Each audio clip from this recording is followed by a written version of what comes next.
All right, welcome everyone. We're Semblance of Sanity. I'm Caleb. I'm Jacob. And we're here for Demon Slayer, Season 1, Episode 17.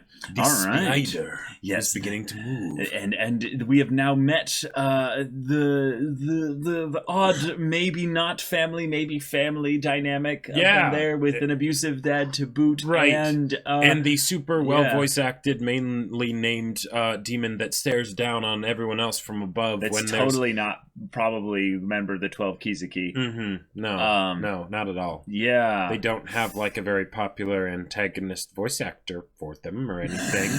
Definitely not. And yeah, no. I'm just basically like, okay, we've killed one, and she wanted to be set free by the sweet release of death. She remembered her humanity in her final moments. Mm-hmm. And even if she also broke the necks of all those other, Demon Slayers those that went toys up of there. hers. Yeah. I mean, details. Yeah. But okay. We've got ourselves a little bit more of an establishment of the battle lines, if you will. Yeah, indeed. And of course, Zenitsu is nowhere near them. He is dealing with his own situation. Yes. Last time we caught up with him, he probably had the other little like kid, the boy that had his head like poking out from behind the tree. Like crawling along the ground and stuff. No, I just say like, guys, I'm hoping that we've been through the worst. I'm assuming there's no not. way. There's no way not. But my hope is that at the very least, if there's any kind of stuff like them, like those things, then let's have it be like, really like goofy looking and not look as realistic as possible. Yes, that's definitely what we're going to be doing in this show. Mm-hmm. Yeah. Mm-hmm. Yeah. But I think I'm ready. I think I can do this. Yeah. But so y'all, without further ado, let's get into this. All right, everyone, now be sure to go check out the reaction portion of the video in the description below, and then come back here for the discussion.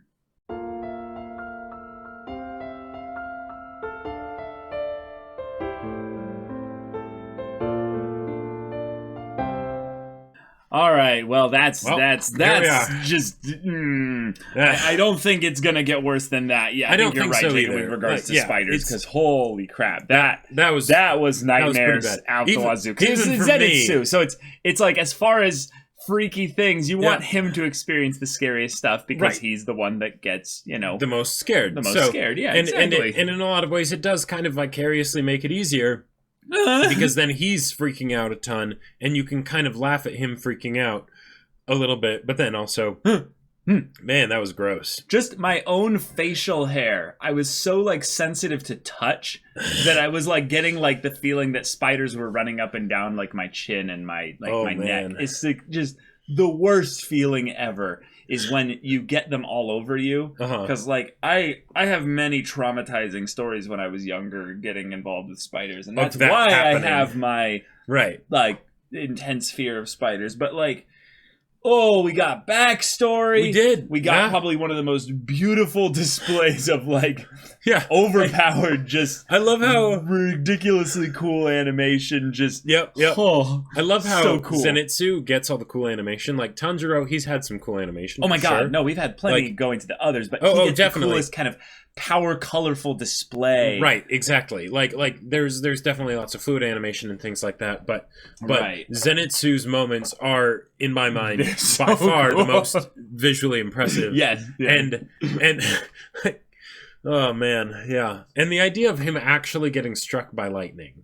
And the idea that could have been the awakening of his own powers that caused the lightning to strike or whatever. Or he already had... No, because I think that was the thing.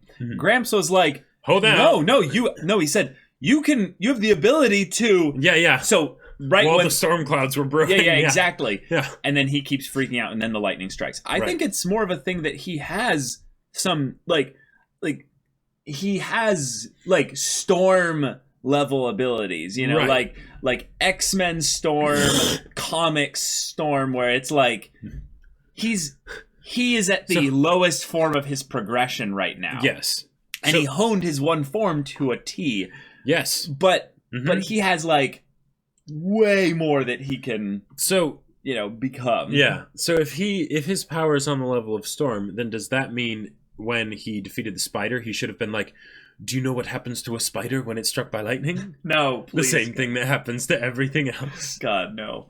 But, okay, there's a lot of things we learned about his backstory. Mm-hmm. He is an orphan. Yeah. His grandpa was a Hashira, which is like... Grandpa was one of the strongest and most renowned demon slayers ever. Yep. Which means that Gramps not only looked out for him and trained him because he cared about him, but also probably because he saw the ridiculous potential in this kid. Yep. So, yeah. If he could get past his one weakness. Right. Zenitsu might be low-key, the strongest member of, the cast at this moment. Actually, just, he doesn't know it. He has his fatal flaw. Yep. But now that he's woken up, he had his idea of the positive dream. He had his great dream kind of be something that's real here. Yeah. Now to him, from his perspective here, he imagined the worst possible thing ever. That he was bitten by a spider that was also a person thing, and then it was going to turn him into a spider. And then when he woke up, he's on top of a house that is floating, suspended by threads of spiders. Yes. Which he will probably explain as oh, yeah, of course, I imagined something monstrous like that. But now it's gone. So is he going to think that he actually fought these things, or that he just had a really scary, conniption and passed out up here? I feel like... So, okay. I don't want them to explain it. I just want them to move on and be yep, I feel like this is kind of like...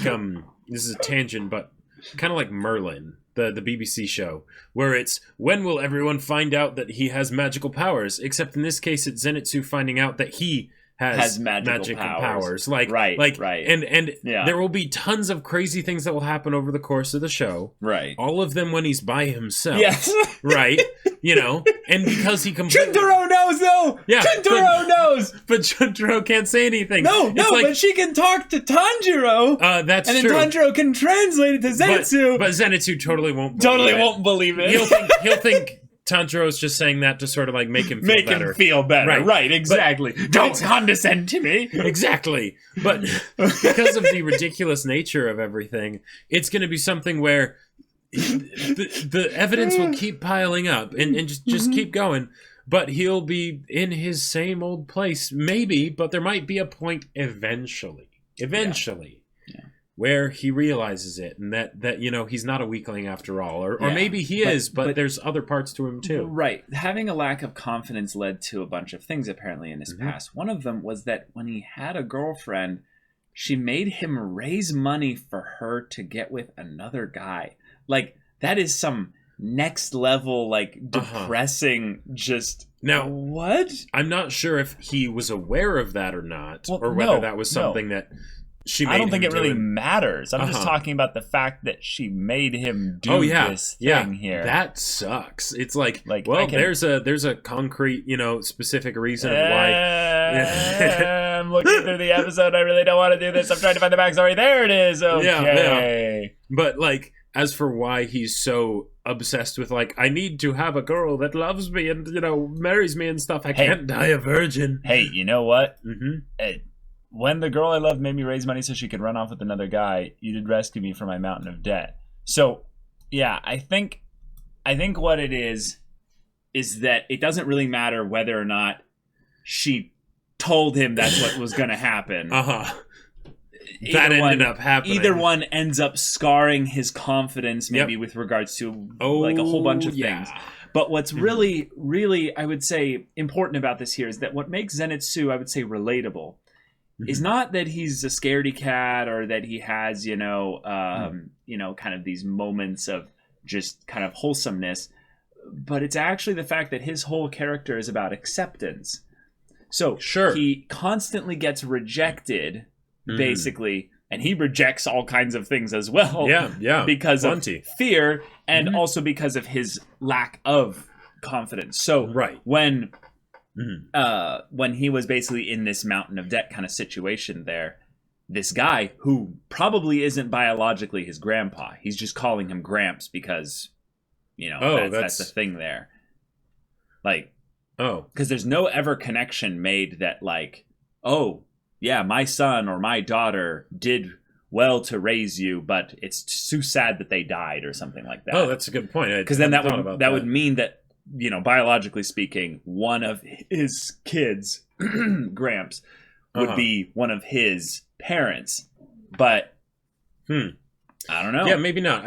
I want to say that he would be his actual grandson, but yeah, maybe not. Yeah, I don't think so. I think if anything, all this is here is just that this is a kid that he saw that was being beaten down, and this is just the good guy who basically saw someone who he could help. But not only that, someone who probably had some ridiculous abilities. Well, if he is his grandpa, though, maybe one of the reasons why they have the similar cloaks is because he is actually related to him. I mean, and he could have given him the cloak as to be like, now you're family now, basically, or you're now my student. Yeah. That could definitely be a thing. But maybe it's some. Well, okay, yeah, and since it's breathing forms and stuff, that doesn't necessarily mean that it has to be something that's passed down biologically. It could be something that's trained. It's probably totally something that's that's trained. Yeah, and then in his case, he just got struck by lightning, so there's also that, you know. Yeah. Hence the yellow hair. Right. Yeah. So that's probably one of the world building things that we'll just end up finding out over the course of time with regards to how the forms have any connection to the innate abilities of the person themselves. Right, or whether they're 100% taught. Or whether or not like people have affinities for certain forms based on the abilities that personality and just general regular inclinations. Right, exactly. So Zenitsu has his moment of awesome. Yep. Tied in with his backstory. He is a really put upon, just unfortunate soul kind of character where just a lot of just bad stuff happens. Ending up getting separated from the group because he's scared and basically sees that they see him as kind of like, well, you're useless kind of thing. But he's like, but hey, like, no, we don't have to go up there. Like, what? No. And then he ends up in the worst horror situation for me. Just awful. And for him. And the fact that, yes, when he felt that little sting, it was a spider bite. Yeah, you know. Yeah, good catch rather early. The idea, I got pricked for something, you know. And it's like, this is starting to piss me off, you know. Oh man. I'm really glad though that they didn't do something where he actually started sprouting spider legs. Why would they do that in this show? Because he's turning into a spider. Like I thought it was going to be. They explained the process. No, I know. But while they were explaining the process, because it was like never getting to like past the halfway point, you know? Because at like a third of the way through, he was saying, then you'll fall unconscious, and then when you wake up, you'll be a spider. Because he kept going. Clock. He was talking about the minute clock. The minute clock was the one that he was referring to. The second clock was just kind of. No, yeah. No, but because he was saying that when it goes back around, when it makes a full rotation, right? And at a third rotation, he was saying that's when you'll fall asleep. Before he got to that point, I was expecting that he would keep going through like the whole process all the way back up to the top, and that it would be like, this is where you're going to start, you know, growing spider hair and things like that. And this is when, like, you know, you'll start getting, you know, multiple eyes and things like that. And I was like, that would be really gross if they ended up doing that. Yeah. But, I don't know why you thought that, but I felt like the minute his like they said like, oh, you're pass out here, I'm like, ha like they were basically telling us that that's when, you know, Zenitsu would and stuff because, before he got to that point, right? Yeah. Okay. Huh. But gotcha. I guess I just didn't see that. The bit though with having Gramps basically being the one that accepts him, and then basically saying that like no one else ever really has. The thing that makes then for Tanjiro being so good is that despite Tanjiro not really being able to handle Zenitsu, he kind of has his moments of like, I'm disgusted, you know, like what have you. He still does accept him, and that's important for Zenitsu. Otherwise, he wouldn't really be continuing on with them there. It's not just his, you know, his obsession with Nezuko. But also, this is very important. In this group, he's used to hearing negative things from people all the time. And there was one person who has never said a negative thing about him. Because she can't speak at all. Exactly. Oh. Yeah. I mean, hey, that's a positive thing for him, as far as he's concerned. Probably. I mean, yeah. But Yeah, this episode was very much Zenitsu focused. The dad's there now, and they are going to have to deal with him somehow. Tanjiro probably can't cut through him as easily as he would like, because it seemed to stop shallow. Right. I feel like this is going to be one of those moments where, because the father is protecting the daughter, what's going to be the dynamic there is that the father won't want the daughter to fight. And this is where we'll kind of see the redemption aspect of the father. Yeah. But then it's going to be a 2-on-1 with Inosuke and Tanjiro. And that's going to lead to them being able to defeat him. One, because have you seen Inosuke's blades? Right. And then two, it's basically sets up the perfect dynamic where they're like, you're the 12 Kizuki, and then it's like, no. Well, no, it was the idea that if they kill the father, they're taking away the protector of the daughter. And then they kind of look at this and go, oh, yeah.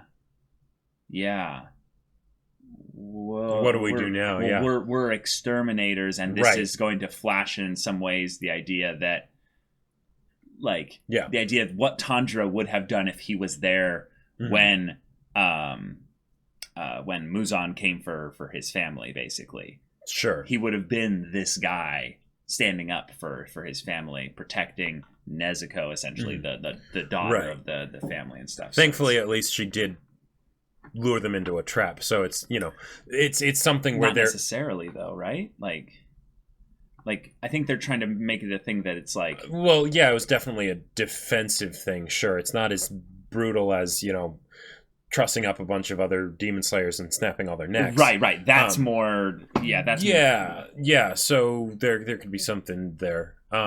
Yeah. It just feels like they're slowly but surely trying to make us more and more sympathetic to the family, by having them being in positions where they are more or less just protecting their home. Sure. And this is a situation where there's no reason for them to be here other than the fact that they were sent here to help the demon slayers. But because the demon slayers are all, well, most of them dead or basically, completely done here, shouldn't they fall back and wait for reinforcements at this point? Well, that's one of the things that could get pretty crazy is that if they decide, okay, this person hasn't done anything as a demon that makes us need to kill her, right? Gyu is still on the way, so yes, he's probably not going to have as much of a problem, right?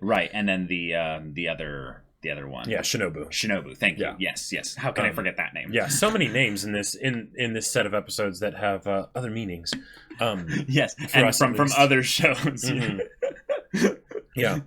then that's the other name. Rui is somewhere still out there, right? And if they end up killing the dad, then that could be a point where they're like, if they know that one of the demons here is one of the 12 Kizuki, and they see this monstrous demon that their swords can't cut him properly and everything, it would be pretty logical for them to assume that this is one of the 12 Kizuki. But then they could kill him, and then turns out it's not. And oh boy, it's the one with the really good voice actor. Right. And it is following so far. Then, if that's the case, the progressive shonen rule of fighting the weakest one first, and then slowly but surely moving up the power ranking. Yeah. Which then I'm actually kind of curious of, is the daughter then capable of fighting and just is really strong, and then the father just wants to be the father and protect her? Or is something else where they could potentially come into a situation where there's a demon that's ridiculously weak? Sure. And then would they feel right about killing her? Right. Because, I mean... that could be a cool kind of a moral dynamic. Yep. Because, well, would you kill Nezuko? Right, exactly.